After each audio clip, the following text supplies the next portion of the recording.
Her hips hurt.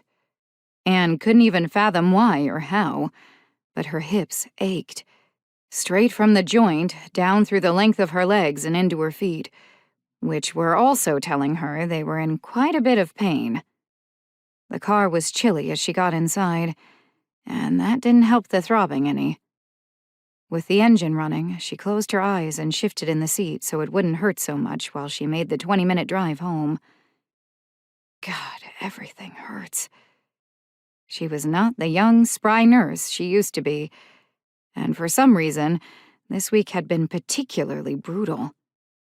Shivering, Ann attempted to focus. It was dark outside already, as it usually was when she drove home from her 10-hour shift.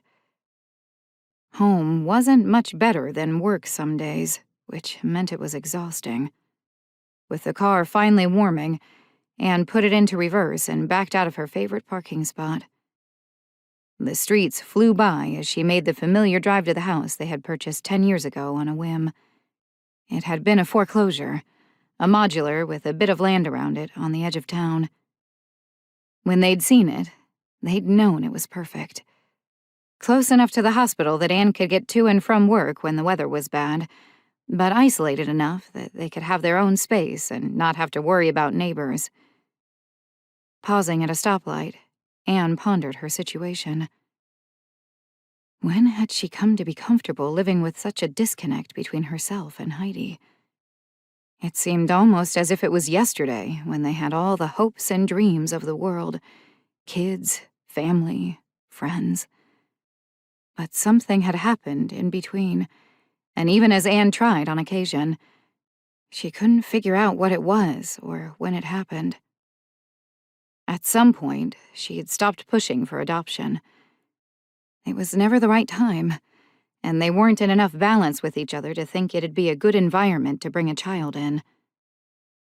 Heidi had brought up fostering several times over the years, but those comments and questioning looks had come less often in the last 2 or 3 years.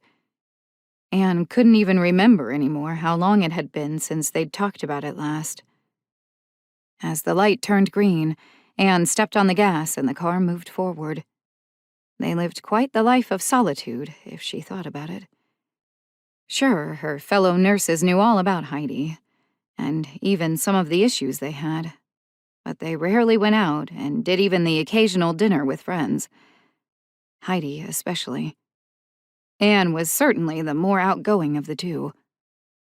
She pulled through the city limits and upped her speed on the highway as she went. 2 more miles until she got to her turnoff. She gripped the steering wheel tightly as the car struggled to catch up with what she demanded of it. The roads were slick with a fine layer of moisture from rain that must have fallen while she'd been ensconced inside the hospital for hours. She hadn't even noticed. Usually, rain was a huge deal in their part of Kansas, so any inkling it might have happened was the talk of the town for days before and days after.